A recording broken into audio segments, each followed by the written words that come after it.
Right, broadly speaking, however, in the media space, I guess the big debate right now, Robert, is linear TV advertising. You're saying the recovery over here would be very slow. Well, yeah, I mean, to even broaden it out further, what we've been saying for over a year now, that the television linear advertising market is not coming back. And in fact, this is not just a cyclical decline, it's actually a secular decline.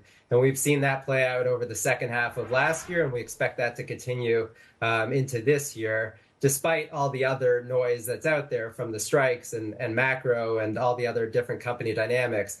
But it's clear to us, following this as long as we have, that we have shifted to a different future for television linear advertising, and that's coming because of the shift of dollars to the connected TV universe and all the different AVOD players that are out there, including now Amazon with their Prime Video and even Netflix ramping up and Disney Plus. So there's a lot of dollars that are being competed for right now in terms of where this is all going. And that's just going to continue to put pressure on the linear TV advertising outside of sports, to be clear, because sports is still the one real piece of content here that can cut through the clutter of all the different ways of watching content.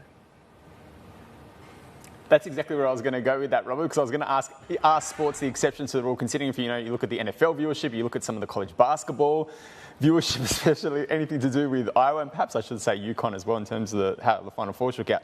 But realistically, moving forward, and I know you cover some of these sports gambling sites as well, what we've seen of late, for all of the lauded nature of these partnerships, whether it be DraftKings, FanDuel, anyone with these sports businesses, we've seen a lot of angst about just the proliferation of gambling when it does come to their partnerships with sports and how much it's integrated now within the offerings.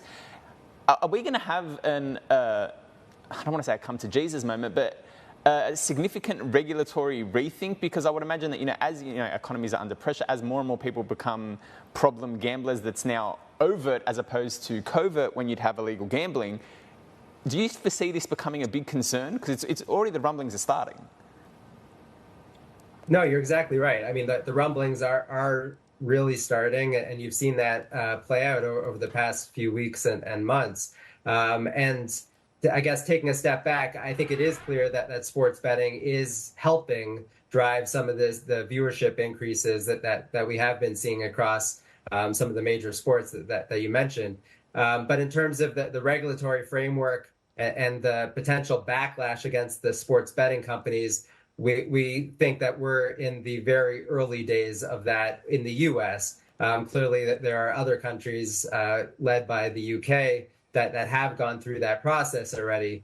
But in the U.S., we're still rolling out new states, and there are ways to make this a more thoughtful impact on the consumer. And even just a couple weeks ago, 7 of the top sports betting platforms essentially launched their own service to help come together and regulate, try to self-regulate this industry a little bit more thoughtfully going forward.